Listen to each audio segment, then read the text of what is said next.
મહત્વપૂર્ણ સમાચાર હાલ પ્રાપ્ત થઈ રહ્યા છે। અમદાવાદના ઈસનપુરમાં આગની ઘટના બની છે। મોની હોટેલ પાસે કેમિકલના ગોડાઉનમાં આગ લાગી। દૂર દૂર સુધી ધુમાડાના ગોટે ગોટા ઉડતા જોવા મળ્યા છે।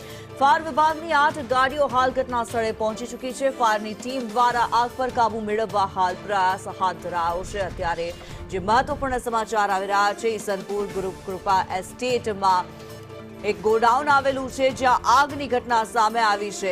ઈસનપુરમાં આગની ઘટના અમદાવાદનો ઈસનપુર વિસ્તાર જ્યાં મોની હોટેલ પાસે એક ગોડાઉનમાં કેમિકલનું ગોડાઉન હતું ત્યાં આગની ઘટના સામે આવી રહી છે। એક્સક્લુઝિવ દ્રશ્યો અત્યારે અમે આપને બતાવી રહ્યા છીએ। દૂર દૂર સુધી ધુમાડાના ગોટે ગોટા ઉઠતા જોવા મળી રહ્યા છે। ભયાવહ એવી આ આગ છે। ફાયરની ટીમ દ્વારા આગ પર કાબુ મેળવવા પ્રયાસ હાથ ધરાયો છે। લગભગ 8 જેટલી ગાડીઓ ફાયરની ઘટના સ્થળે પહોંચી ચૂકી છે અને આગ પર કાબુ મેળવવા પ્રયાસ હાથ ધરવામાં આવ્યો છે। મોની હોટેલ પાસે કેમિકલ ગોડાઉન કે જ્યાં આગની આ ઘટના સામે આવી રહી છે। દૂર દૂર સુધી ધુમાડાના ગોટે ગોટા ઉઠતા જોવા મળ્યા।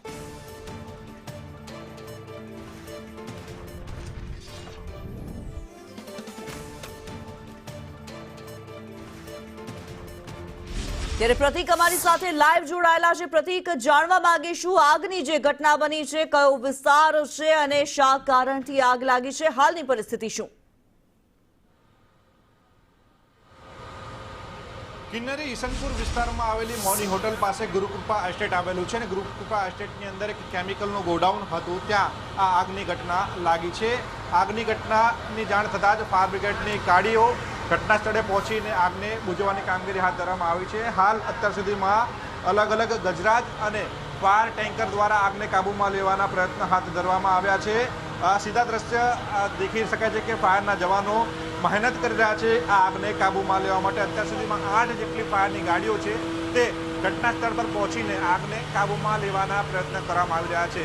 આ કેમિકલના ગોડાઉનમાં આગ લાગી છે, જેના કારણે આગને કાબૂમાં લેવી મુશ્કેલ છે અને આજ પરથી ફાયરના જવાનો સતત મહેનત કરી રહ્યા છે।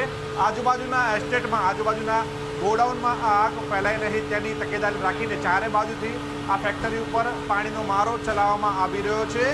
હાલ ફાયરના જવાનો દ્વારા આગને કાબૂમાં લેવાના પ્રયત્ન કરવામાં આવે છે। જોકે કિન્નરી સારી વાત એ છે કે સદનસીબે કોઈ જાનહાનિ થઈ નથી। આગ લાગતાની સાથે જ તમામ જે કર્મચારીઓ હતા તે ફેક્ટરીમાંથી બહાર નીકળી ગયા છે, જેના કારણે હજુ સુધી કોઈ જાનહાનિની ઘટના સામે આવી નથી, પરંતુ આગને કાબૂમાં લેવી જરૂરી છે। તેના માટે ફાયરના જવાનો દ્વારા અલગ અલગ દિશામાંથી પાણીનો મારો છે તે આગ ઉપર ચલાવવામાં આવી રહ્યો છે।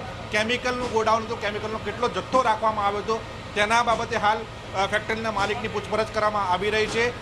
સાથે જ કયા પ્રકારનું કેમિકલ હતું તેની પણ પૂછપરછ કરવામાં આવી રહી છે। કેમિકલનું જ્યારે પણ આગ લાગતી હોય છે ત્યારે તેને ઉજવવા માટે કેમિકલ અથવા ફોર્મનો મારો ચલાવવામાં આવતો છે। હાલ પાણીથી આગને કાબૂમાં લેવામાં આવી રહી છે, પરંતુ ટૂંક સમયમાં ફોર્મનો મારો ચલાવીને પણ આગને કાબૂમાં લેવાના પ્રયત્ન ફાયરના જવાનો દ્વારા કરાશે।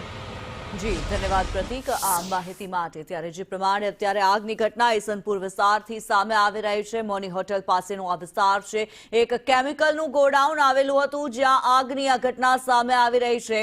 આગનું કારણ શું રહ્યું તે હાલ જાણવા નથી મળી શક્યું, પરંતુ હાલ આગને બુઝાવવાની કામગીરી ફાયર વિભાગના જવાનો દ્વારા કરવામાં આવી રહી છે। 8 જેટલી ફાયર વિભાગની ગાડીઓ ઘટના સ્થળે પહોંચી ચૂકી છે અને પાણીનો મારો ચલાવીને હાલ આગને કાબૂમાં કરવાના પ્રયાસો કરવામાં આવી રહ્યા છે। જે દ્રશ્યો અત્યારે સામે આવી રહ્યા છે, એક્સક્લુઝિવ આ દ્રશ્યો સંદેશ ન્યૂઝ પર અમે આપને બતાવી રહ્યા છીએ। આગની ઘટના અમદાવાદનો ઈસનપુર વિસ્તાર મોની હોટેલનો આ જે વિસ્તાર છે, નજીકનો આ વિસ્તાર કે જ્યાં કેમિકલ ગોડાઉનમાં આગ લાગી।